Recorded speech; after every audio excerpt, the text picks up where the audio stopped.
Good morning students. अज दे computer science विषय के इस लैक्चर में तुहाडा स्वागत है। अज का यह लैक्चर 12वीं जमात के विद्यार्थियों लई तैयार किया गया है। अज के इस लैक्चर में 12वीं जमात के पहले पाठ 11वीं जमात की दोहराई बारे जानकारी हासिल करांगे। इस लैक्चर के पहले भाग में असी सी भाषा संबंधी मुढ़ली जानकारी हासिल करांगे। सी भाषा विच प्रोग्रामिंग लई भूमिका। इंट्रोडक्शन टू प्रोग्रामिंग इन सी। सी एक आम मंतव की प्रोग्रामिंग भाषा है। सी भाषा बैल लैबोरेटरी अमरीका विखे 1972 विच डेनिस रिची नामक व्यक्ति द्वारा विकसित की गई। सी भाषा की वरतों सिस्टम प्रोग्राम अते एप्लीकेशन प्रोग्राम तैयार करने लई की जाती है। सिस्टम प्रोग्राम वो प्रोग्राम होंदे हन जो कि कंप्यूटर सिस्टम की अंदरूनी कार्य प्रणाली नूं कंट्रोल करते हैं अते एप्लीकेशन प्रोग्राम वो प्रोग्राम होंदे हन जो कि यूज़र दीआं लोड़ां नूं पूरा करते हैं। सिस्टम प्रोग्राम ते एप्लीकेशन प्रोग्राम दोनों ही किस्म के प्रोग्राम सी भाषा दे विच बनाए जा सकते हैं। ये हाई अते लो लैवल के दरम्यानी भाषा है, इसलिए इसनूं मिडल लैवल भाषा भी कहा जाता है। सी भाषा की वरतों ਵੱਖ-ਵੱਖ ऑपरेटिंग सिस्टम विच की जाती है। ਵੱਖ-ਵੱਖ ऑपरेटिंग सिस्टम जिमें कि डॉस अते विंडोज़, इन्हां ऑपरेटिंग सिस्टम दे विच असी सी भाषा नूं यूज़ करके ਵੱਖ-ਵੱਖ किस्म के सिस्टम प्रोग्राम ते एप्लीकेशन प्रोग्राम तैयार कर सकते हाँ। सी भाषा दीआं विशेषतावां। सी भाषा दीआं कई विशेषतावां हैं, जिवें कि नंबर 1 सधारण, number 2 portable, number 3 structured, number 4 rich library, number 5 recursion, number 6 faster.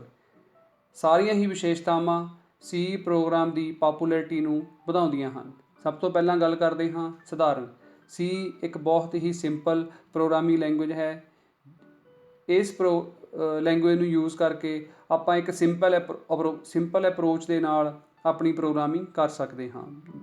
जिवें कि असीं प्रोग्राम नूं छोटे छोटे हिस्सिਆਂ ਦੇ ਵਿੱਚ ਵੰਡ के अपने प्रोग्राम नूं ਜਾਂ अपनी किसी प्रॉब्लम नूं हल कर सकते हाँ। Second is portable. एक मशीन ते बनाया होया प्रोग्राम दूजी मशीन के उत्ते आसानी नाल लागू हो जाता है, जां सानूं बहुत थोड़ियां ही चेंजिस करनियां पैंदियां हन। उस तो बाद असीं अपने उस प्रोग्राम नूं किसी होर मशीन के उत्ते इंप्लीमेंट कर सकते हाँ। स्ट्रक्चर्ड एक वो अप्रोच होंदी है जिहदे नाल साडा जिहड़ा प्रोग्राम आ वो छोटे छोटे पार्ट्स दे विच फंक्शनल अप्रोच के नाल असीं तैयार कर सकते हाँ, जिहड़ा कि समझना बहुत सौखा हुंदा और उहनूं असीं मॉडिफाई भी बहुत ईजीली कर लैंदे हाँ। क्योंकि अलग अलग हिस्सों के अलग अलग थावां ते फंक्शन के रूप के प्रोग्राम बनाए जाते हैं। अगर किसी एक फंक्शन के प्रॉब्लम आती है तो असीं उहनूं ईजीली ठीक कर सकते हाँ। Next rich library. सी दे विच बहुत सारे इनबिल्ड फंक्शन ने जिन्हों यूज़ करके आपां अपनी प्रोग्रामिंग नूं आसान बना सकते हाँ। फंक्शन अलग अलग कामां नूं करन लई बनाए जाते हैं, जिहदे नाल साडी जिहड़ी डिवेलपमेंट आ वो बहुत फास्ट हो जाती है। क्योंकि लंबे कोड की बजाय असीं एक छोटा फंक्शन यूज़ कर लेना वो साडी डिवेलपमेंट नूं बहुत फास्ट बना दिंदा है। रिकर्शन सी भाषा का एक गुण है। रिकर्शन दे विच जदों एक फंक्शन अपने आप नूं कॉल करदा तां असीं उहनूं रिकर्शन कहंदे हाँ। रिकर्शन दे नाल फंक्शन दे विच बने हुए प्रोग्राम नूं असीं रीयूज़ कर लैंदे हाँ। रीयूजेबिलिटी भी इहदे नाल वधदी है, जिहदे नाल सी लैंगुएज दे विच सानूं बार बार जिहड़ा कोड आ वो नहीं लिखना पैंदा। फास्टर सी एक फास्ट लैंगुएज आ। इहदा एग्जीक्यूशन ते कंपाइलेशन ते एग्जीक्यूशन टाइम आ जिहड़ा वो बहुत फास्ट आ, जिहदे नाल कि साडा जिहड़ा साडी डिवेलपमेंट आ वो बहुत फास्ट हो जाती है।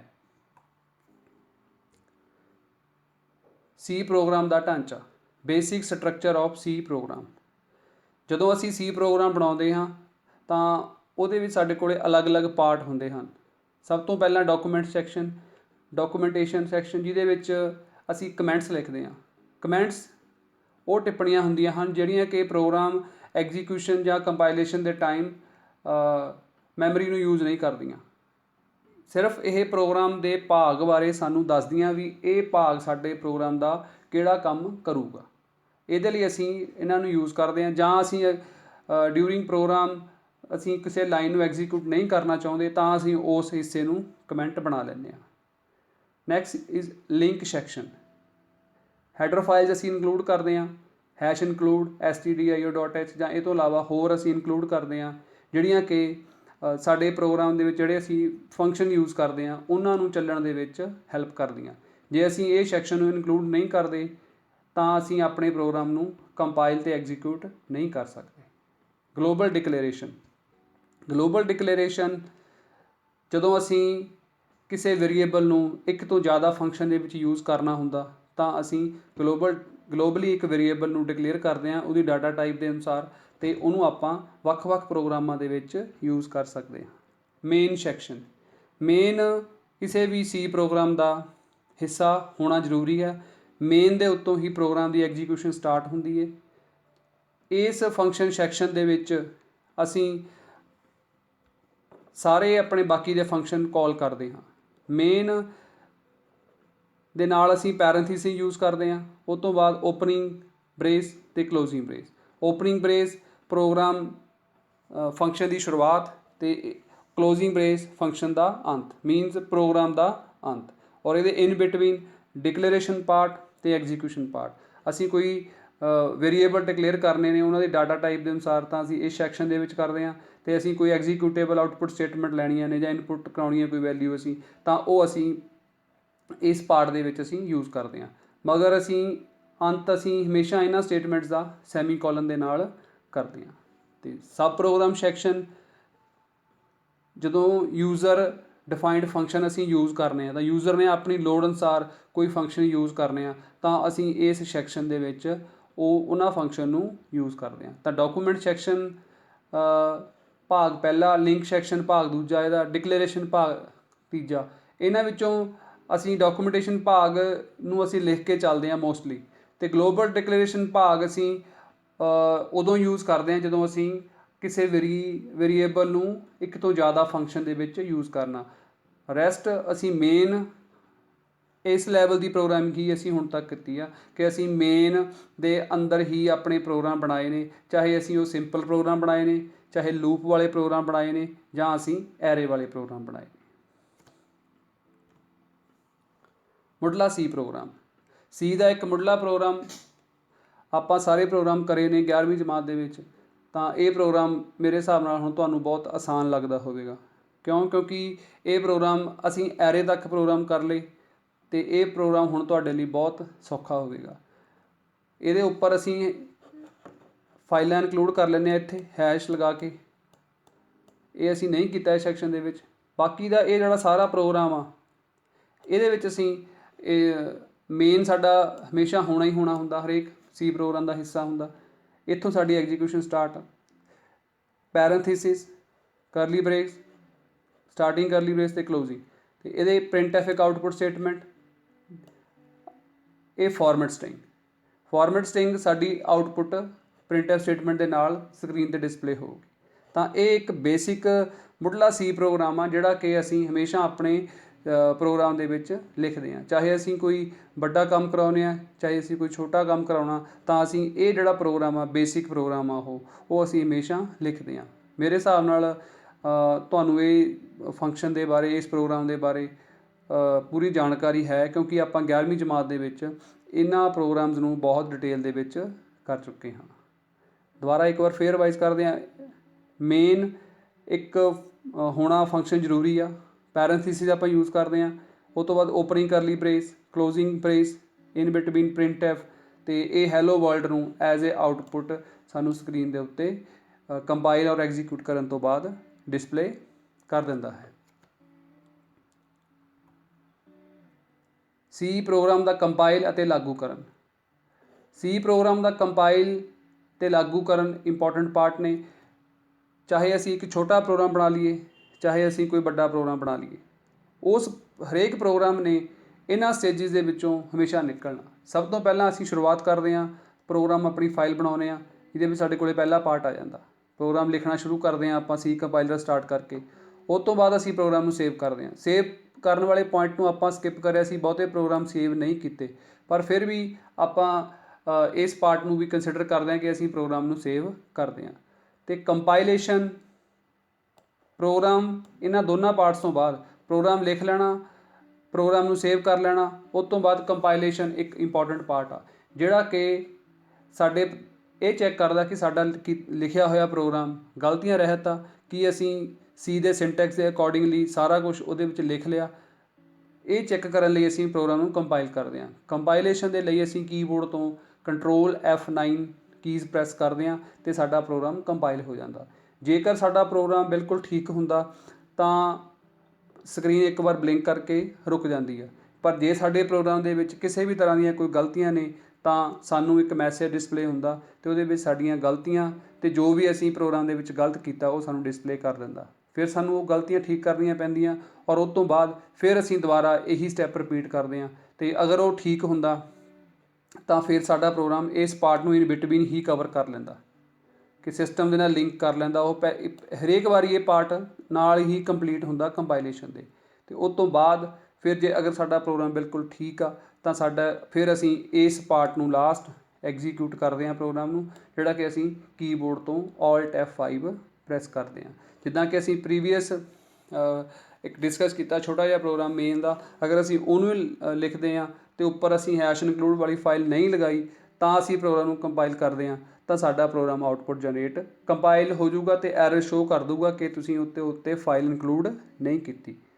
तो अगर असी वो फाइल लिख के तो प्रोग्राम नूं पूरा करके एग्जीक्यूट करते हैं तो फिर साडा प्रोग्राम एग्जीक्यूट होने लई तैयार हो जाता। तो फिर जो असी उन्होंने Alt F5 प्रैस करते हैं कीबोर्ड तो, जानी कि उन्होंने एग्जीक्यूट करते हैं तो साडी आउटपुट प्रोग्राम आउटपुट स्क्रीन के उत्ते डिस्पले हो जाती है। दूजे भाग दे विच असीं सिखांगे कॉन्सटेंट, वेरीएबल्स अते डाटा टाइप्स। सी भाषा दे विच चिन्ह सैट एक इंपॉर्टेंट रोल प्ले करते हैं। ਵੱਖ-ਵੱਖ तरह के चिन्ह ने साडे कोले सी लैंगुएज दे विच, जिद्दां लैटर्स, अपर केस अल्फाबैट्स ते लोअर केस ए तो Z तक, ए भी ए तो Z तक, डिजिट साडे कोले 0 तो 9 तक। फिर वाइट स्पेसिस ने साडे कोले, blank space, horizontal tab, carriage return, new line, इन्हां सारिਆਂ ਨੂੰ ਆਪਾਂ यूज़ किया। Blank space, horizontal tab, carriage return ते new line. Special symbol, special symbol भी आपां प्रोग्राम दे विच यूज़ कीते ने, जिद्दां कॉमा, %, पीरीयड, हैश, सैमीकोलन, ये सारे। इन्हां सारिਆਂ ਨੂੰ अल्फाबैट ਨੂੰ यूज़ कर लिया आपां, डिजिट्स भी यूज़ कर लए, सिंबल्स ने सारे ये भी आपां यूज़ करके करे हुए ने सारे। तो ये सारे जिहड़े हिस्से ने ये असीं अपने सी प्रोग्राम दे विच यूज़ करते हैं। सी प्रोग्राम दे विच आपां सब तो पहलां कमेंट्स लिखते हैं। कमेंट्स के लिए आपां स्लैश यूज़ करते हैं, डबल स्लैश यूज़ करते हैं। उस तो बाद आपां हैडर फाइल्स इनकलूड करते हैं, वो अपनियां हैश नाल स्टार्ट होंदियां ने। फिर आपां पैरेंथीसिस यूज़ करते हैं, करली ब्रेसिस यूज़ करते हैं, एरे विच असीं स्क्वेयर ब्रैकेट्स यूज़ करते हैं। नवीं लाइन ते लैके जाण लई आपां \n इंट्रोड्यूस करते हैं। तो इन्हां चिन्ह सैट नूं अलग अलग तरह के चिन्ह सैट ने साडे कोले, लैटर्स ने, डिजिट्स ने, स्पैशल सिंबल ने, इन्हां सारिਆਂ ਨੂੰ आपां अपने सी प्रोग्राम दे विच अलग अलग कामां दे लई यूज़ करते हैं। कॉन्सटेंट, कॉन्सटेंट सी लैंगुएज विच दो तरह के हुंदे, न्यूमैरिक कॉन्सटेंट ते character constant. Numeric constant numeric values हुंदियां ने ते करैक्टर साडे कोले सिंगल करैक्टर हुंदे ने जां स्ट्रिंग नंबर ऑफ करैक्टर्स जिहड़े आपां उन्हां नूं यूज़ करते हैं।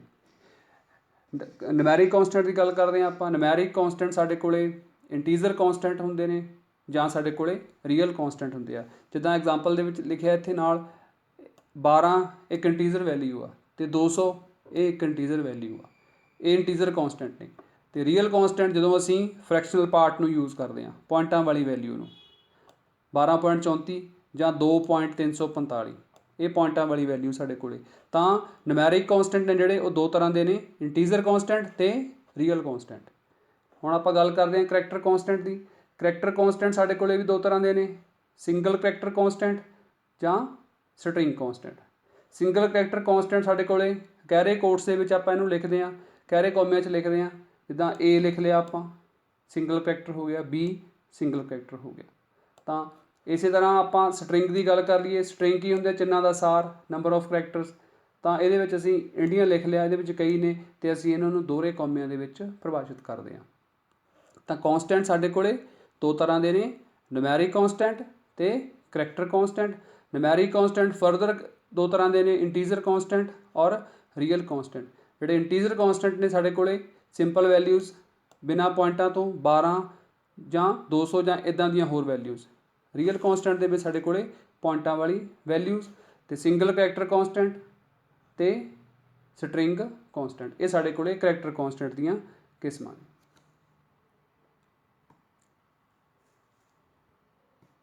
ਵੇਰੀਏਬਲ। ਵੇਰੀਏਬਲ ਉਹ ਮਾਤਰਾ ਜੋ ਪ੍ਰੋਗਰਾਮ ਲਾਗੂ ਕਰਨ ਦੌਰਾਨ ਆਪਣੇ ਮੁੱਲ ਨੂੰ ਬਦਲ ਲੈਂਦੀ ਹੈ ਨੂੰ ਵੇਰੀਏਬਲ ਕਿਹਾ ਜਾਂਦਾ ਹੈ। ਕੌਂਸਟੈਂਟ ਪ੍ਰੋਗਰਾਮ ਲਾਗੂ ਕਰਨ ਦੌਰਾਨ ਕੌਂਸਟੈਂਟ ਦੇ ਮੁੱਲ ਕਦੇ ਨਹੀਂ ਬਦਲਦੇ। ਇਹ ਦੋ ਟਰਮਸ ਨੇ ਮੇਨ। ਵੇਰੀਏਬਲ ਸਾਡੇ ਕੋਲ ਉਹ ਹੁੰਦੇ ਆ ਜਿਹੜੇ ਕਿ ਪ੍ਰੋਗਰਾਮ ਦੀ ਐਗਜ਼ੀਕਿਊਸ਼ਨ ਦੌਰਾਨ ਆਪਣੀ ਵੈਲਿਊਜ਼ ਨੂੰ ਚੇਂਜ ਕਰ ਲੈਂਦੇ ਆ, ਅਤੇ ਕੌਂਸਟੈਂਟ ਜਿਹੜੀ ਵੈਲਿਊ ਹਮੇਸ਼ਾ ਸਥਿਰ ਰਹਿੰਦੀ ਆ, ਚੇਂਜ ਨਹੀਂ ਹੁੰਦੀ। ਆਪਾਂ ਉਦਾਹਰਨ ਲੈਂਦੇ ਹਾਂ ਕਿ ਇਹਦੀ ਉਦਾਹਰਨ 5x = 8y = 21। ਇਸ ਉਦਾਹਰਨ ਦੇ ਵਿੱਚ x ਅਤੇ y ਮੁੱਲ ਬਦਲੇ ਜਾ ਸਕਦੇ ਹਨ ਜਾਂ ਬਦਲ ਸਕਦੇ ਹਨ। ਇਹ ਵੇਰੀਏਬਲ ਹਨ, ਜਿੱਦਾਂ x ਅਤੇ y। ਔਰ 5, 8 ਅਤੇ 21, 5, 8 ਅਤੇ 21 ਇਹ ਚੇਂਜ ਨਹੀਂ ਹੋ ਸਕਦੇ ਪ੍ਰੋਗਰਾਮ ਐਗਜ਼ੀਕਿਊਸ਼ਨ ਦੌਰਾਨ। ਤਾਂ ਇਸ ਕਰਕੇ ਇਹ ਕੀ ਨੇ, ਕੌਂਸਟੈਂਟ। ਅਤੇ ਇਹ ਪੂਰਾ 5x = 8y = 21, ਇਹ ਸਾਰਾ ਮਿਲ ਕੇ ਕੀ ਬਣਦਾ, ਇੱਕ ਐਕਸਪ੍ਰੈਸ਼ਨ। ਤਾਂ ਵੇਰੀਏਬਲ, ਕੌਂਸਟੈਂਟ ਅਤੇ ਐਕਸਪ੍ਰੈਸ਼ਨ।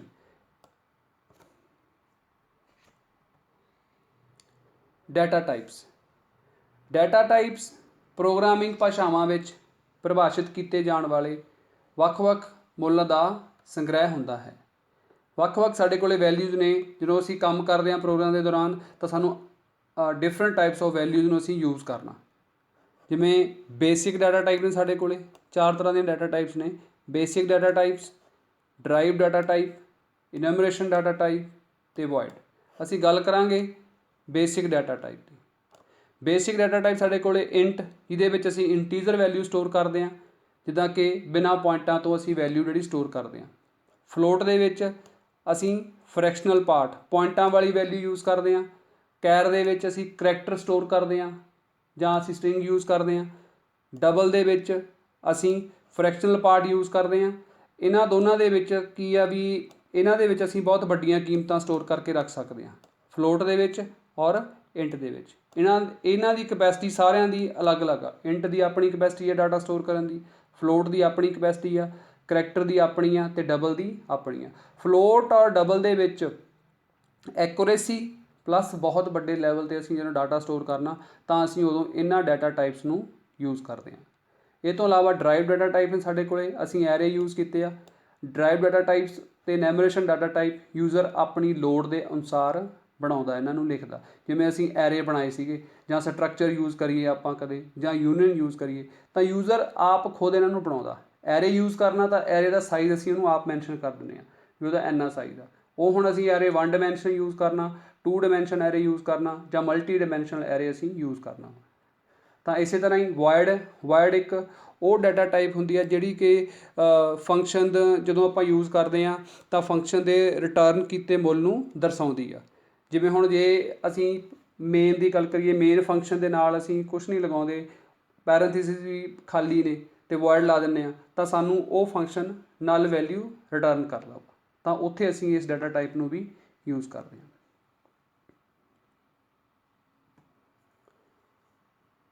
ਭਾਗ ਤੀਜਾ, ਇਹਦੇ ਵਿੱਚ ਅਸੀਂ ਸਿੱਖਾਂਗੇ ਕੀਵਰਡਸ, ਓਪਰੇਟਰਸ ਅਤੇ ਟੋਕਨਸ। ਕੀਵਰਡ ਰਿਜ਼ਰਵ ਵਰਡ ਹੁੰਦੇ ਹਨ। ਕੀਵਰਡਸ ਦਾ ਇੱਕ ਜਾਂ ਵਧੇਰੇ ਨਿਸ਼ਚਿਤ ਅਰਥ ਹੁੰਦਾ ਹੈ। ਇਹ ਅਰਥ ਕਿਸੇ ਵੀ ਹਾਲਤ ਵਿੱਚ ਬਦਲੇ ਨਹੀਂ ਜਾ ਸਕਦੇ। ਕੀਵਰਡਸ ਕੀ ਹੁੰਦੇ ਨੇ? ਰਿਜ਼ਰਵ ਵਰਡ ਹੁੰਦੇ ਆ, ਜਿਨ੍ਹਾਂ ਨੂੰ ਆਪਾਂ ਆਪਣੇ ਪ੍ਰੋਗਰਾਮ ਦੇ ਵਿੱਚ ਯੂਜ਼ ਕਰਦੇ ਹਾਂ, ਔਰ ਆਪਾਂ ਵੀ ਇਹਨਾਂ ਨੂੰ ਕਾਫੀ ਲਗਭਗ ਸਾਰਿਆਂ ਨੂੰ ਹੀ ਆਪਾਂ ਇਹਨਾਂ ਨੂੰ ਯੂਜ਼ ਕਰ ਚੁੱਕੇ ਹਾਂ, ਕੁਛ ਕੁ ਨਹੀਂ ਕੀਤੇ ਹੋਣਗੇ। ਅਤੇ ਕੀਵਰਡਸ ਦੀ ਵਰਤੋਂ ਵੇਰੀਏਬਲ ਅਤੇ ਫੰਕਸ਼ਨ ਦੇ ਨਾਮ ਬਿਆਨਣ ਲਈ ਨਹੀਂ ਕੀਤੀ ਜਾ ਸਕਦੀ। ਹੁਣ ਆਪਾਂ ਆਪਣੇ ਪ੍ਰੋਗਰਾਮ ਨੂੰ ਦੇਖਦੇ ਹਾਂ, ਆਪਾਂ ਇਫ ਸਟੇਟਮੈਂਟ ਨਾਲ ਵੀ ਪ੍ਰੋਗਰਾਮ ਕਰੇ, ਆਪਾਂ ਲੂਪਸ ਦੇ ਨਾਲ ਵੀ ਪ੍ਰੋਗਰਾਮ ਕਰੇ, ਆਪਾਂ ਉਹਨਾਂ ਵਿੱਚ ਦੇਖਦੇ ਹਾਂ ਵੀ ਆਪਾਂ ਕਿੱਥੇ ਕਿੱਥੇ ਇਹਨਾਂ ਨੂੰ ਯੂਜ਼ ਕਰਿਆ। ਆਪਾਂ ਸਭ ਤੋਂ ਪਹਿਲਾਂ ਗੱਲ ਕਰਦੇ ਹਾਂ ਵੀ ਅਸੀਂ 2 ਨੰਬਰਾਂ ਨੂੰ ਜੋੜਨ ਵਾਲਾ ਪ੍ਰੋਗਰਾਮ ਬਣਾਉਣਾ, ਤਾਂ ਉਹਦੇ ਲਈ ਅਸੀਂ ਵੇਰੀਏਬਲ ਲਵਾਂਗੇ ਅਤੇ ਡਾਟਾ ਟਾਈਪ ਲਵਾਂਗੇ ਇੰਟ ਇੱਕ ਕੀਵਰਡ। ਅਤੇ ਉਸ ਤੋਂ ਬਾਅਦ ਅਸੀਂ ਇੰਟ ਲੈ ਲਿਆ, ਕੈਰ ਲੈ ਲਿਆ, ਤਾਂ ਆਹ ਦੇਖੋ ਇੰਟ, ਔਰ ਇੱਥੇ ਸਾਡੇ ਕੋਲੇ ਕੈਰ, 2 ਆ ਗਏ ਇਹਦੇ ਵਿੱਚ। ਫਿਰ ਅਸੀਂ ਅਗਰ ਫਲੋਟ ਵੀ ਲਿਆ, ਫਲੋਟਿੰਗ ਪੁਆਇੰਟ ਵਾਲੀ ਵੈਲਿਊ ਵੀ ਡਿਸਪਲੇ ਕਰਨੀ ਆ, ਤਾਂ ਫਲੋਟ ਆ ਗਿਆ, ਫਲੋਟ ਵੀ ਇੱਕ ਕੀਵਰਡ। ਅਤੇ ਉਸ ਤੋਂ ਬਾਅਦ ਫਿਰ ਆਪਾਂ ਇਫ ਕੰਡੀਸ਼ਨਲ ਸਟੇਟਮੈਂਟ ਯੂਜ਼ ਕੀਤੀਆਂ। ਇਫ ਪਹਿਲਾ ਆ ਗਿਆ ਕੀਵਰਡ, ਫਿਰ ਦੂਜਾ ਐਲਸ, ਅਤੇ ਫਿਰ ਸਵਿਚ। ਇਫ ਐਲਸ ਸਵਿਚ ਇਹ ਰਿਜ਼ਰਵ ਵਰਡ ਨੇ, ਜਾਣੀ ਕਿ ਕੀਵਰਡਸ ਨੇ ਇਹ। ਫਿਰ ਆਪਾਂ ਲੂਪ ਦੀ ਗੱਲ ਕਰਦੇ ਹਾਂ, ਆਪਾਂ ਲੂਪ ਕੀਤੀ ਸੀ, ਫੋਰ ਲੂਪ ਯੂਜ਼ ਕਰੀ, ਆ ਫੋਰ ਆ ਗਿਆ ਇੱਥੇ। ਆਪਾਂ ਵਾਈਲ ਕੀਤੀ ਸੀ ਯੂਜ਼, ਵਾਈਲ ਆ ਗਿਆ। ਆਪਾਂ ਡੂ ਕੀਤੀ ਸੀ। ਇਹ ਤੋਂ ਇਲਾਵਾ ਆਪਾਂ ਸਵਿਚ ਸਟੇਟਮੈਂਟ ਕੀਤੀ ਸੀ, ਸਵਿਚ ਦੇ ਵਿੱਚ ਆਪਾਂ ਕੇਸ ਯੂਜ਼ ਕੀਤਾ ਸੀ, ਡਿਫਾਲਟ ਯੂਜ਼ ਕੀਤਾ ਸੀ, ਔਰ ਆਪਾਂ ਬ੍ਰੇਕ ਯੂਜ਼ ਕੀਤਾ ਸੀ। ਤਾਂ ਤੁਸੀਂ ਦੇਖੋ ਵੀ ਲਗਭਗ ਆਪਾਂ ਵੋਇਡ ਯੂਜ਼ ਕੀਤਾ। ਤਾਂ ਤੁਸੀਂ ਦੇਖੋ ਇਹਦੇ ਵਿੱਚ ਆਪਾਂ ਕਿੰਨੇ ਕੀਵਰਡ ਨੇ ਜਿਹੜੇ ਆਪਾਂ ਯੂਜ਼ ਕੀਤੇ ਨੇ। ਤਾਂ ਕੀਵਰਡਸ ਕੀ ਨੇ? ਰਿਜ਼ਰਵ ਵਰਡ ਨੇ, ਜਿਨ੍ਹਾਂ ਦਾ ਮਤਲਬ ਪਹਿਲਾਂ ਤੋਂ ਕੋਈ ਨਾ ਕੋਈ ਡਿਫਾਈਨਡ ਹੁੰਦਾ, ਔਰ ਇਹ ਆਪਾਂ ਜਿਸ ਕੰਮ ਲਈ ਬਣਾਏ ਗਏ ਨੇ ਉਹਨਾਂ ਲਈ ਯੂਜ਼ ਕਰ ਸਕਦੇ ਹਾਂ। ਇਹਨਾਂ ਨੂੰ ਆਪਾਂ ਵੇਰੀਏਬਲ ਅਤੇ ਫੰਕਸ਼ਨ ਦੇ ਨਾਮ ਬਿਆਨਣ ਲਈ ਯੂਜ਼ ਨਹੀਂ ਕਰ ਸਕਦੇ। ਓਪਰੇਟਰਸ ਭਾਸ਼ਾ ਦੀ ਕਿਰਿਆ ਹੁੰਦੇ ਹਨ ਜੋ ਉਪਭੋਗਤਾ ਨੂੰ ਮੁੱਲ ਦੀ ਗਣਨਾ ਕਰਨ ਦੀ ਆਗਿਆ ਦਿੰਦੇ ਹਨ। ਗਣਿਤਿਕ ਅਤੇ ਆਮ ਕਾਰਜਾਂ ਲਈ ਓਪਰੇਟਰਸ ਦੀ ਵਰਤੋਂ ਕੀਤੀ ਜਾਂਦੀ ਹੈ। ਹੁਣ ਸਿਸਟਮ ਦੇ ਵਿੱਚ ਅਸੀਂ ਪ੍ਰੋਗਰਾਮ ਬਣਾਉਂਦੇ ਹਾਂ, ਤਾਂ ਸਿਸਟਮ ਪ੍ਰੋਗਰਾਮ ਦਾ ਜਿਹੜਾ ਰਿਜ਼ਲਟ ਆ ਸਾਨੂੰ ਕੈਲਕੂਲੇਸ਼ਨ ਦੇ ਆਧਾਰ 'ਤੇ ਮਿਲਣਾ, ਜਾਂ ਕਿਸੇ ਲੌਜਿਕ ਦੇ ਆਧਾਰ 'ਤੇ ਮਿਲਣਾ। ਹੁਣ ਉਹ ਕੈਲਕੂਲੇਸ਼ਨ ਅਤੇ ਲੌਜਿਕ ਸਾਨੂੰ ਕੈਲਕੂਲੇਸ਼ਨਸ ਕਰਨ ਲਈ ਅਤੇ ਲੌਜਿਕ ਬਿਲਡ ਕਰਨ ਲਈ ਸਾਡੇ ਕੋਲ ਵੱਖ-ਵੱਖ ਤਰ੍ਹਾਂ ਦੇ ਓਪਰੇਟਰ ਨੇ। ਹੁਣ ਜਦੋਂ ਕੈਲਕੂਲੇਸ਼ਨ ਅਤੇ ਲੌਜਿਕ ਕਰਨਾ ਅਸੀਂ ਕ੍ਰੀਏਟ ਕਰਨਾ, ਤਾਂ ਉਹਦੇ ਲਈ ਸਾਨੂੰ ਗਣਿਤਿਕ ਕਾਰਜ ਕਰਨੇ ਪੈਣਗੇ ਜਾਂ ਸਾਨੂੰ ਕੋਈ ਹੋਰ ਆਮ ਕਾਰਜ ਕਰਨੇ ਪੈਣਗੇ। ਉਹਨਾਂ ਸਾਰੇ ਗਣਿਤਿਕ ਅਤੇ ਆਮ ਕਾਰਜਾਂ ਨੂੰ ਕਰਨ ਲਈ ਸੀ ਦੇ ਵਿੱਚ ਸਾਨੂੰ ਵੱਖ-ਵੱਖ ਤਰ੍ਹਾਂ ਦੇ ਓਪਰੇਟਰ ਮਿਲਦੇ ਆ। ਜਿਵੇਂ ਨੰਬਰ 1 ਅਰਿਥਮੈਟਿਕ ਓਪਰੇਟਰ, ਇਹਦੇ 'ਚ ਅਸੀਂ ਅਰਿਥਮੈਟਿਕ ਕੈਲਕੂਲੇਸ਼ਨ ਪਰਫੋਰਮ ਕਰਦੇ ਹਾਂ। ਰਿਲੇਸ਼ਨਲ ਓਪਰੇਟਰ, ਅਸੀਂ ਕੀਮਤਾਂ ਦੇ ਵਿੱਚ ਤੁਲਨਾ ਕਰਦੇ ਹਾਂ ਆਪਸ ਦੇ ਵਿੱਚ, ਜਿਵੇਂ ਹੁਣ ਕੋਈ ਵੱਡੀ ਹੈ ਜਾਂ ਛੋਟੀ ਆ। ਫਿਰ ਲੌਜੀਕਲ, ਅਸੀਂ ਕੋਈ ਲੌਜਿਕ ਬਿਲਡ ਕਰਨਾ ਹੁੰਦਾ ਤਾਂ ਅਸੀਂ ਲੌਜੀਕਲ ਓਪਰੇਟਰ ਯੂਜ਼ ਕਰਦੇ ਹਾਂ, ਲੌਜੀਕਲ ਐਂਡ, ਲੌਜੀਕਲ ਔਰ, ਲੌਜੀਕਲ ਨੋਟ। ਅਸਾਈਨਮੈਂਟ ਓਪਰੇਟਰ ਆ ਗਏ। ਫਿਰ ਵਾਧਾ ਜਾਂ ਘਾਟਾ, ਜਦੋਂ ਅਸੀਂ ਲੂਪਸ ਨੂੰ ਯੂਜ਼ ਕਰਦੇ ਹਾਂ ਤਾਂ ਅਸੀਂ ਵਾਧਾ ਜਾਂ ਘਾਟਾ, ਯਾਨੀ ਕਿ ਇਨਕਰੀਮੈਂਟ ਔਰ ਡਿਕਰੀਮੈਂਟ, ਇਹ ਓਪਰੇਟਰ ਯੂਜ਼ ਕਰਦੇ ਹਾਂ ਆਪਾਂ। ਇਹ ਤੋਂ ਇਲਾਵਾ ਕੰਡੀਸ਼ਨਲ ਓਪਰੇਟਰ ਨੇ, ਬਿਟਵਾਈਜ਼ ਓਪਰੇਟਰ ਨੇ, ਅਤੇ ਸਪੈਸ਼ਲ ਓਪਰੇਟਰ ਨੇ। ਇਹ ਬੇਸਿਕ ਓਪਰੇਟਰ ਨੇ ਜਿਹੜੇ ਅਸੀਂ ਸੀ ਭਾਸ਼ਾ ਦੇ ਵਿੱਚ ਯੂਜ਼ ਕਰਦੇ ਹਾਂ। ਓਪਰੇਟਰ ਕੀ ਨੇ? ਭਾਸ਼ਾ ਦੀ ਕਿਰਿਆ ਜੋ ਕਿ ਉਪਭੋਗਤਾ ਨੂੰ ਮੁੱਲ ਦੀ ਗਣਨਾ ਕਰਨ ਦੀ ਆਗਿਆ ਦਿੰਦੇ ਹਨ। ਟੋਕਨਸ, ਬੁਨਿਆਦੀ ਅਤੇ ਸਭ ਤੋਂ ਛੋਟੀਆਂ ਇਕਾਈਆਂ ਨੂੰ ਅਸੀਂ ਟੋਕਨਸ ਕਹਿੰਦੇ ਹਾਂ। ਸੀ ਭਾਸ਼ਾ ਦੇ ਵਿੱਚ ਬੁਨਿਆਦੀ ਅਤੇ ਸਭ ਤੋਂ ਛੋਟੀਆਂ ਇਕਾਈਆਂ ਨੂੰ ਟੋਕਨ ਕਿਹਾ ਜਾਂਦਾ ਹੈ। ਜਿੱਦਾਂ ਸਾਡੇ ਕੋਲ 6 ਕਿਸਮ ਦੇ ਟੋਕਨ ਆ। Number 1 keywords, number 2 identifiers, number 3 constants, number 4 strings, special symbol ਅਤੇ ਓਪਰੇਟਰਸ। ਆਪਾਂ ਇਹਨਾਂ ਸਾਰਿਆਂ ਨੂੰ ਯੂਜ਼ ਕਰ ਚੁੱਕੇ ਹਾਂ। ਕੀਵਰਡਸ ਕੀ ਨੇ? ਹੁਣੇ ਪੜ੍ਹੇ ਨੇ ਆਪਾਂ। ਕੀਵਰਡਸ ਰਿਜ਼ਰਵ ਵਰਡ, ਜਿਨ੍ਹਾਂ ਦਾ ਮਤਲਬ ਪਹਿਲਾਂ ਤੋਂ ਕੋਈ ਨਾ ਕੋਈ ਡਿਫਾਈਨਡ ਆ, ਅਤੇ ਉਹ ਜਿਸ ਕੰਮ ਲਈ ਬਣਾਏ ਨੇ ਉਹਦੇ ਲਈ ਹੀ ਆਪਾਂ ਉਹਨਾਂ ਨੂੰ ਯੂਜ਼ ਕਰ ਸਕਦੇ ਹਾਂ। ਜਿਵੇਂ int, data type, float, char, double. ਜਾਂ ਇਹ ਤੋਂ ਇਲਾਵਾ ਆਪਾਂ ਇਫ ਯੂਜ਼ ਕਰ ਲਈਏ, ਐਲਸ ਯੂਜ਼ ਕਰ ਲਈਏ, ਫੋਰ, ਵਾਈਲ, ਡੂ ਵਾਈਲ, ਇਹ ਸਾਰੇ ਕੀਵਰਡਸ ਨੇ। ਆਇਡੈਂਟੀਫਾਇਰਸ, ਕਿਸੇ ਵੇਰੀਏਬਲ ਜਾਂ ਫੰਕਸ਼ਨ ਦੇ ਜਦੋਂ ਆਪਾਂ ਨਾਮ ਰੱਖਦੇ ਹਾਂ, ਨਾਮ ਲਿਖਦੇ ਹਾਂ, ਆਪਾਂ ਕੋਈ ਵੇਰੀਏਬਲ ਦਾ ਨਾਮ ਲਿਖ ਲਿਆ, ਜਾਂ ਆਪਾਂ ਮੇਨ ਫੰਕਸ਼ਨ ਲੈ ਲਿਆ, ਅਮਾਊਂਟ ਫੰਕਸ਼ਨ ਲੈ ਲਈਏ ਆਪਾਂ, N1, ਨੰਬਰ 1, ਨੰਬਰ 2, ਜਾਂ ਆਪਾਂ ਹੋਰ ਵੇਰੀਏਬਲ ਆਪਣੇ ਹਿਸਾਬ ਨਾਲ ਕੋਈ ABC ਰੱਖ ਲਈਏ, ਤਾਂ ਉਹ ਸਾਰੇ ਆਇਡੈਂਟੀਫਾਇਰ ਹੁੰਦੇ ਨੇ। ਕੌਂਸਟੈਂਟ, ਜਦੋਂ ਅਸੀਂ ਕਿਸੇ ਵੇਰੀਏਬਲ ਨੂੰ ਮੁੱਲ ਅਸਾਈਨ ਕਰਦੇ ਹਾਂ, ਚਾਹੇ ਉਹ ਫਰੈਕਸ਼ਨਲ ਪਾਰਟ ਦੇ ਵਿੱਚ ਹੋਵੇ, ਚਾਹੇ ਉਹ ਨਾਰਮਲ ਵੈਲਿਊ ਹੋਵੇ, ਜਾਂ ਇਹ ਤੋਂ ਇਲਾਵਾ ਕੋਈ ਹੋਰ ਵੈਲਿਊ ਹੋਵੇ ਜਿਹੜੀ ਕਿ ਅਸੀਂ ਕਿਸੇ ਇੱਕ ਵੇਰੀਏਬਲ ਦੇ ਵਿੱਚ ਪਾਸ ਕਰਕੇ ਕੋਈ ਕੈਲਕੂਲੇਸ਼ਨ ਕਰਨੀ ਹੁੰਦੀ ਆ, ਤਾਂ ਉਹਨੂੰ ਅਸੀਂ ਕੌਂਸਟੈਂਟ ਕਹਿੰਦੇ ਹਾਂ। ਇਹ ਮੁੱਲ ਕਦੇ ਬਦਲਦੇ ਨਹੀਂ। ਸਟ੍ਰਿੰਗਸ ਨੰਬਰ ਆਫ ਕਰੈਕਟਰਸ ਤੋਂ ਮਿਲ ਕੇ ਸਟ੍ਰਿੰਗ ਬਣਦੀ ਆ। ਇਹਨਾਂ ਨੂੰ ਆਪਾਂ, ਇਹ ਵੀ ਇੱਕ ਟੋਕਨ ਦੀ ਕਿਸਮ ਆ। ਜਿਵੇਂ ਨੇਮ ਲਿਖ ਲਿਆ, ਇੰਡੀਆ ਲਿਖ ਲਿਆ, ABC ਲਿਖ ਲਿਆ, ਇਹ ਤੋਂ ਇਲਾਵਾ ਆਪਾਂ ਹੋਰ ਦੋਹਰੇ ਕੌਮਿਆਂ ਦੇ ਵਿੱਚ ਕੋਈ ਸਟ੍ਰਿੰਗ ਲਿਖ ਦਈਏ, this is table, this is computer, ਤਾਂ ਉਹ ਵੀ ਇੱਕ ਸਟ੍ਰਿੰਗ ਹੁੰਦੀ ਆ। ਤਾਂ ਇਹ ਵੀ C ਟੋਕਨ ਦੀ ਸ਼੍ਰੇਣੀ ਦੇ ਵਿੱਚ ਆਉਂਦੇ ਆ। ਸਪੈਸ਼ਲ ਸਿੰਬਲ ਜਿਨ੍ਹਾਂ ਦੇ ਨਾਲ ਆਪਾਂ ਅਲੱਗ ਅਲੱਗ ਕੰਮ ਕਰਦੇ ਹਾਂ, ਜਿਵੇਂ ਹੈਸ਼ ਹੋ ਗਿਆ, ਆਪਾਂ ਹੈਡਰ ਫਾਈਲ ਦੇ ਨਾਲ ਯੂਜ਼ ਕਰਦੇ ਹਾਂ। Left brace, opening brace, closing brace, dollar sign, ਇਹ ਤੋਂ ਇਲਾਵਾ ਆਪਾਂ ਹੋਰ ਵੀ ਬਹੁਤ ਸਾਰੇ ਸਪੈਸ਼ਲ ਸਿੰਬਲ ਨੇ ਜਿਹੜੇ ਕਿ ਆਪਾਂ ਆਪਣੇ ਪ੍ਰੋਗਰਾਮ ਦੇ ਵਿੱਚ ਯੂਜ਼ ਕਰਦੇ ਹਾਂ। ਓਪਰੇਟਰਸ ਜਿਨ੍ਹਾਂ ਨਾਲ ਆਪਾਂ ਕੈਲਕੂਲੇਸ਼ਨਸ ਕਰਦੇ ਹਾਂ, ਪਲੱਸ ਹੋ ਗਿਆ, ਮਲਟੀਪਲੀਕੇਸ਼ਨ ਹੋ ਗਿਆ, ਡਿਵੀਜ਼ਨ ਜਾਂ ਮੋਡੂਲਸ ਆਪਰੇਟਰ ਹੋ ਗਿਆ, ਜਾਂ ਡਿਵੀਜ਼ਨ ਹੋ ਗਿਆ, ਇਹ ਤੋਂ ਇਲਾਵਾ ਹੋਰ ਕਈ ਤਰ੍ਹਾਂ ਦੇ ਆਪਰੇਟਰ ਨੇ ਜਿਹੜੇ ਆਪਾਂ ਯੂਜ਼ ਕਰ ਸਕਦੇ ਹਾਂ। ਤਾਂ ਇਹ 6 ਕਿਸਮ ਦੇ ਟੋਕਨ ਨੇ ਸਾਡੇ ਕੋਲੇ। ਟੋਕਨਸ ਕੀ ਹੁੰਦੇ ਨੇ? ਬੁਨਿਆਦੀ ਅਤੇ ਸਭ ਤੋਂ ਛੋਟੀਆਂ ਇਕਾਈਆਂ ਜਿਨ੍ਹਾਂ ਨੂੰ ਟੋਕਨ ਕਿਹਾ ਜਾਂਦਾ ਹੈ। ਇਹਨਾਂ ਟੋਕਨ ਨੂੰ ਆਪਾਂ ਆਪਣੇ ਪ੍ਰੋਗਰਾਮ ਦੇ ਵਿੱਚ ਅਲੱਗ-ਅਲੱਗ ਥਾਵਾਂ ਦੇ ਉੱਤੇ ਯੂਜ਼ ਕਰਦੇ ਹਾਂ। ਭਾਗ ਚੌਥੇ ਵਿੱਚ ਅਸੀਂ ਸਿੱਖਾਂਗੇ ਕੰਟਰੋਲ ਫਲੋ ਸਟੇਟਮੈਂਟਸ, ਐਰੇਜ਼ ਅਤੇ DTP। Control flow statements program statement ਦੇ ਲਾਗੂ ਕਰਨ ਨੂੰ ਕੰਟਰੋਲ ਕਰਦੀਆਂ ਜਾਂ ਕ੍ਰਮ ਪ੍ਰਦਾਨ ਕਰਦੀਆਂ ਹਨ।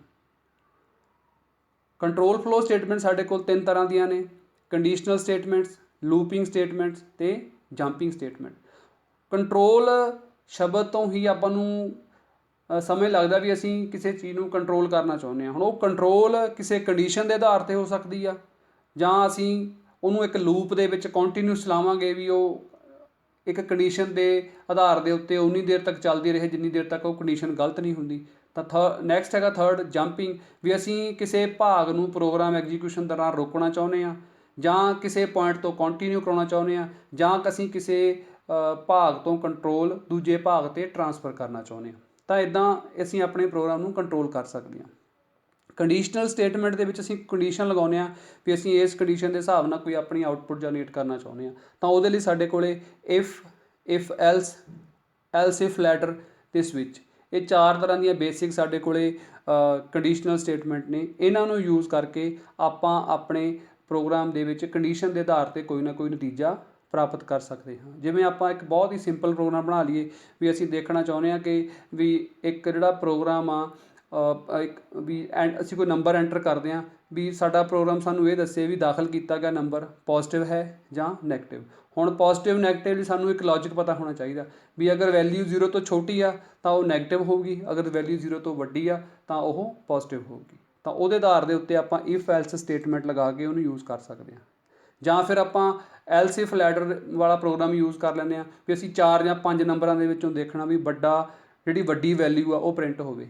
ਤਾਂ ਅਸੀਂ ਇਫ ਐਲਸ ਇਫ ਲੈਟਰ ਵਾਲਾ ਪਾਰਟ ਯੂਜ਼ ਕਰਕੇ ਅਲੱਗ-ਅਲੱਗ ਸਟੇਟਮੈਂਟ ਲਾ ਕੇ ਔਰ ਲੌਜੀਕਲ ਆਪਰੇਟਰ ਯੂਜ਼ ਕਰਕੇ ਆਪਾਂ ਇਹਦੇ ਨਾਲ ਆਪਣਾ ਡਿਜ਼ਾਇਰਡ ਰਿਜ਼ਲਟ ਲੈ ਸਕਦੇ ਹਾਂ। ਲੂਪਿੰਗ ਸਟੇਟਮੈਂਟ ਦੇ ਵਿੱਚ ਅਸੀਂ ਕੰਟੀਨਿਊਸ ਚਲਾਉਂਦੇ ਹਾਂ ਇੱਕ ਸਟੇਟਮੈਂਟ ਨੂੰ ਉਨੀ ਦੇਰ ਤੱਕ ਜਿੰਨੀ ਦੇਰ ਤੱਕ ਕੰਡੀਸ਼ਨ ਗਲਤ ਨਹੀਂ ਹੁੰਦੀ। ਐਗਜ਼ਾਮਪਲ ਦੇ ਤੌਰ 'ਤੇ ਆਪਾਂ ਚਾਹੁੰਦੇ ਹਾਂ ਵੀ ਅਸੀਂ 1 ਤੋਂ ਲੈ ਕੇ 20 ਤੱਕ ਨੰਬਰ ਦੀ ਸੀਰੀਜ਼ ਨੂੰ ਪ੍ਰਿੰਟ ਕਰਨਾ, ਤਾਂ ਅਸੀਂ ਇੱਕ ਲੌਜਿਕ ਬਿਲਡ ਕਰਾਂਗੇ। ਇਹਨਾਂ ਵਿੱਚੋਂ ਚਾਹੇ ਅਸੀਂ ਵਾਈਲ ਸਟੇਟਮੈਂਟ ਯੂਜ਼ ਕਰ ਲਈਏ, ਚਾਹੇ ਅਸੀਂ ਡੂ ਵਾਈਲ ਸਟੇਟਮੈਂਟ ਯੂਜ਼ ਕਰ ਲਈਏ, ਚਾਹੇ ਅਸੀਂ ਫੋਰ ਸਟੇਟਮੈਂਟ ਯੂਜ਼ ਕਰ ਲਈਏ। ਆਪਾਂ ਬਹੁਤ ਪ੍ਰੋਗਰਾਮ ਕੀਤੇ ਨੇ, ਫੋਰ ਦੇ ਨਾਲ ਵੀ ਕੀਤੇ ਨੇ, ਵਾਈਲ ਦੇ ਨਾਲ ਵੀ ਕੀਤੇ ਨੇ। ਆਪਾਂ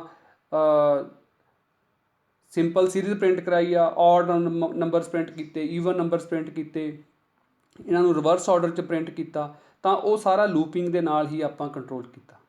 ਅਤੇ ਇਸੇ ਤਰ੍ਹਾਂ ਹੀ ਆਪਾਂ ਜੰਪਿੰਗ ਸਟੇਟਮੈਂਟ ਨੂੰ ਵੀ ਆਪਾਂ ਆਪਣੇ ਪ੍ਰੋਗਰਾਮ ਦੇ ਵਿੱਚ ਜਿੱਦਾਂ ਸਵਿਚ ਸਟੇਟਮੈਂਟ ਲਗਾਈ ਉਹਦੇ ਅੰਦਰ ਆਪਾਂ ਬ੍ਰੇਕ ਨੂੰ ਯੂਜ਼ ਕੀਤਾ। ਤਾਂ ਇਵੇਂ ਇਹ ਤਿੰਨੇ ਕੰਡੀਸ਼ਨਲ ਸਟੇਟਮੈਂਟਸ ਆਪਾਂ ਆਪਣੇ ਪ੍ਰੋਗਰਾਮ ਦੇ ਵਿੱਚ ਜਿਹੜਾ ਪ੍ਰੋਗਰਾਮ ਦੇ ਅੰਦਰ ਸਾਡਾ ਫਲੋ ਆ ਉਹਨੂੰ ਕਿੱਦਾਂ ਕੰਟਰੋਲ ਕਰਨਾ ਵਾ, ਉਹ ਅਸੀਂ ਅਲੱਗ-ਅਲੱਗ ਤਰੀਕੇ ਦੇ ਨਾਲ ਇਹਨਾਂ ਕੰਟਰੋਲ ਸਟੇਟਮੈਂਟਸ ਨੂੰ ਯੂਜ਼ ਕਰਕੇ ਕਰ ਸਕਦੇ ਹਾਂ। ਐਰੇ ਇੱਕ ਤਰਤੀਬਵਾਰ ਤੱਤਾਂ ਦਾ ਸਮੂਹ ਹੈ ਜੋ ਕਿ ਇੱਕੋ ਨਾਮ ਨੂੰ ਸਾਂਝੇ ਵਰਤਦੇ ਹਨ। ਐਰੇ ਡਾਟਾ ਟਾਈਪਸ ਹੁੰਦੀਆਂ ਹਨ ਜੋ ਸਾਨੂੰ ਇੱਕੋ ਡਾਟਾ ਟਾਈਪ ਨਾਲ ਅਨੇਕਾਂ ਮੁੱਲ ਸਟੋਰ ਕਰਨ ਲਈ ਇਕਹਿਰੇ ਵੇਰੀਏਬਲ ਵਰਤਣ ਦੀ ਆਗਿਆ ਦਿੰਦੀਆਂ ਹਨ। ਐਰੇ ਕੀ ਆ, ਐਰੇ ਦੇ ਵਿੱਚ ਅਸੀਂ ਇੱਕੋ ਵੇਰੀਏਬਲ ਦੇ ਵਿੱਚ ਮਲਟੀਪਲ ਵੈਲਿਊਜ਼ ਸਟੋਰ ਕਰ ਸਕਦੇ ਹਾਂ, ਉਹਨੂੰ ਅਸੀਂ ਐਰੇ ਕਹਿੰਦੇ ਹਾਂ। ਐਰੇ ਦੇ ਹਰ ਇੱਕ ਨਿਰਮਿਤ ਮੁੱਲ ਨੂੰ ਐਲੀਮੈਂਟ ਕਿਹਾ ਜਾਂਦਾ ਹੈ। ਕੋਈ ਵੀ ਐਰੇ ਦੀ ਸਟਾਰਟਿੰਗ ਅਸੀਂ ਪਹਿਲੇ ਐਲੀਮੈਂਟ ਨੂੰ ਅਸੀਂ 0 ਨਾਲ ਸਟਾਰਟ ਕਰ ਦਿੰਦੇ ਹਾਂ। ਉਸ ਤੋਂ ਬਾਅਦ ਅਗਰ ਅਸੀਂ ਉਹਦਾ ਸਾਈਜ਼ 5 ਦਿੱਤਾ ਵਾ ਤਾਂ ਐਰੇ 0 1 2 3 4 ਆਪਾਂ ਬਹੁਤ ਪ੍ਰੋਗਰਾਮ ਕੀਤੇ ਐਰੇ ਦੇ ਨਾਲ। ਐਰੇ ਦੇ ਹਰ ਇੱਕ ਨਿਰਮਿਤ ਮੁੱਲ ਨੂੰ ਐਲੀਮੈਂਟ ਕਿਹਾ ਜਾਂਦਾ ਹੈ। ਐਰੇ ਦੇ ਐਲੀਮੈਂਟ ਲਗਾਤਾਰ ਸਟੋਰੇਜ ਸਥਾਨ ਉੱਪਰ ਸਟੋਰ ਕੀਤੇ ਹੁੰਦੇ ਹਨ ਅਤੇ ਬ੍ਰੈਕਟਾਂ ਵਿੱਚ ਅੰਕਾਂ ਰਾਹੀਂ ਐਰੇ ਦੇ ਨਾਮ ਦੁਆਰਾ ਪਛਾਣੇ ਜਾਂਦੇ ਹਨ। ਇਹ ਅੰਕ 0 ਤੋਂ ਸ਼ੁਰੂ ਹੁੰਦੇ ਹਨ ਅਤੇ ਹਰ ਵਾਰ ਇੱਕ ਇੱਕ ਅੰਕ ਨਾਲ ਵੱਧਦੇ ਹਨ।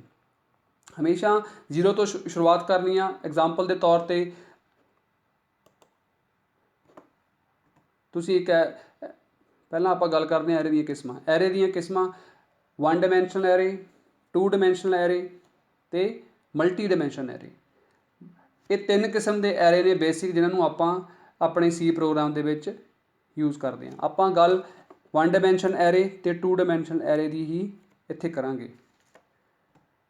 ਐਰੇ ਨੂੰ ਡਿਕਲੇਅਰ ਕਰਨਾ। ਵੇਰੀਏਬਲ ਦੀ ਤਰ੍ਹਾਂ ਐਰੇ ਨੂੰ ਇਸ ਦੀ ਵਰਤੋਂ ਤੋਂ ਪਹਿਲਾਂ ਡਿਕਲੇਅਰ ਕੀਤਾ ਜਾਂਦਾ ਹੈ। ਜਿਵੇਂ ਅਸੀਂ ਸਧਾਰਨ ਵੇਰੀਏਬਲ ਨੂੰ ਡਿਕਲੇਅਰ ਕਰਦੇ ਹਾਂ, ਉਸੇ ਤਰੀਕੇ ਦੇ ਨਾਲ ਅਸੀਂ ਐਰੇ ਵੇਰੀਏਬਲ ਨੂੰ ਵੀ ਡਿਕਲੇਅਰ ਕਰਦੇ ਹਾਂ। ਡਾਟਾ ਟਾਈਪ, ਐਰੇ ਦਾ ਨਾਮ, ਐਰੇ ਦਾ ਆਕਾਰ। ਇਹਦੀ example int data type, marks array name, 5 ਕੀ ਆ ਐਰੇ ਦਾ ਆਕਾਰ। ਮੀਨਸ ਅਸੀਂ ਇਹਦੇ ਵਿੱਚ 5 ਵੈਲਿਊਜ਼ ਜਿਹੜੀਆਂ 5 ਕੀਮਤਾਂ ਨੇ ਉਹ ਸਟੋਰ ਕਰ ਸਕਦੇ ਹਾਂ। ਐਰੇ ਦੀ ਇਨੀਸ਼ਲਾਈਜੇਸ਼ਨ। ਹੁਣ ਆਪਾਂ ਦੇਖਦੇ ਹਾਂ ਵੀ ਉਹ ਐਰੇ ਵਿੱਚ ਅਸੀਂ ਕੀਮਤਾਂ ਕਿਵੇਂ ਸਟੋਰ ਕਰਦੇ ਹਾਂ। ਇਨੀਸ਼ਲਾਈਜ਼ ਕਰਨਾ ਵੇਰੀਏਬਲ ਨੂੰ ਕੁਝ ਮੁੱਲ ਸਮਰਪਣ ਕਰਨਾ ਹੁੰਦਾ ਹੈ। ਸਧਾਰਨ ਵੇਰੀਏਬਲ ਦੇ ਇਨੀਸ਼ਲਾਈਜੇਸ਼ਨ ਦੀ ਤਰ੍ਹਾਂ ਐਰੇ ਦੇ ਵਿਅਕਤੀਗਤ ਐਲੀਮੈਂਟ ਨੂੰ ਇਨੀਸ਼ਲਾਈਜ਼ ਕੀਤਾ ਜਾ ਸਕਦਾ ਹੈ। ਹੁਣ ਆਪਾਂ ਆਹ ਜਿਹੜਾ ਪਾਰਟ ਆ, ਇਹ ਇਨੀਸ਼ਲਾਈਜੇਸ਼ਨ ਦਾ ਪਾਰਟ ਆ। Marks array 5, 10 20 30 40 50। ਹੁਣ ਜਿਹੜਾ ਇਹਦਾ ਪਹਿਲਾ 10 ਵੈਲਿਊ ਆ, ਪਹਿਲਾਂ ਤਾਂ ਐਰੇ ਨੂੰ ਸਮਝੇ ਵੀ ਇਸ ਤਰ੍ਹਾਂ ਐਰੇ ਦੇ ਵਿੱਚ ਇਸ ਤਰ੍ਹਾਂ ਮੈਮਰੀ 'ਚ ਸਪੇਸ ਜਾਂਦੀ ਹੈ ਇਹਦੀ। ਪਹਿਲੇ ਦੇ ਉੱਤੇ ਮਾਰਕਸ 0 ਦੇ ਉੱਤੇ ਤੁਸੀਂ ਦੇਖ ਸਕਦੇ ਹੋ ਕਿਹੜੀ ਵੈਲਿਊ ਆਊਗੀ 10, ਫਿਰ ਇਹਦੇ ਉੱਤੇ 20, ਫਿਰ 30, ਫਿਰ 40। ਮੇਰੇ ਹਿਸਾਬ ਨਾਲ ਤੁਹਾਨੂੰ ਇਹ ਕਲੀਅਰ ਆ ਸਾਰਾ। ਜੇ ਅਸੀਂ 5 ਸਾਈਜ਼ ਲੈਂਦੇ ਹਾਂ ਤਾਂ ਆਖਰੀ ਕਿਹੜਾ ਹੋਊਗਾ ਉਹਦਾ ਚੌਥਾ, ਅਤੇ ਪਹਿਲਾ ਕਿਹੜਾ ਹੋਊਗਾ 0 ਤੋਂ ਸਟਾਰਟ ਕਰੂਗਾ। ਜੇ 6 ਲੈ ਲਿਆ ਤਾਂ ਪਹਿਲਾ 0, ਆਖਰੀ ਕਿਹੜਾ ਹੋਊਗਾ 5। ਮੀਨਸ 6 ਵੈਲਿਊ ਸਟੋਰ ਹੋਣਗੀਆਂ ਉਹਦੀਆਂ। ਤਾਂ ਇਹਦੀ ਐਗਜ਼ਾਮਪਲ ਦੇ ਵਿੱਚ ਆਪਾਂ ਦੇਖਦੇ ਹਾਂ ਮਾਰਕਸ 5 ਸਾਡੇ ਕੋਲ ਆ ਰਹੇ ਆ, ਆਕਾਰ ਉਹਦਾ 5 ਆ, ਅਤੇ 10 20 30 40 50 ਅਸੀਂ 5 ਕੀਮਤਾਂ ਪਾਸ ਕਰਤੀਆਂ। ਮੈਮਰੀ ਦੇ ਵਿੱਚ ਉਹ ਕਿਵੇਂ ਜਾਣਗੀਆਂ?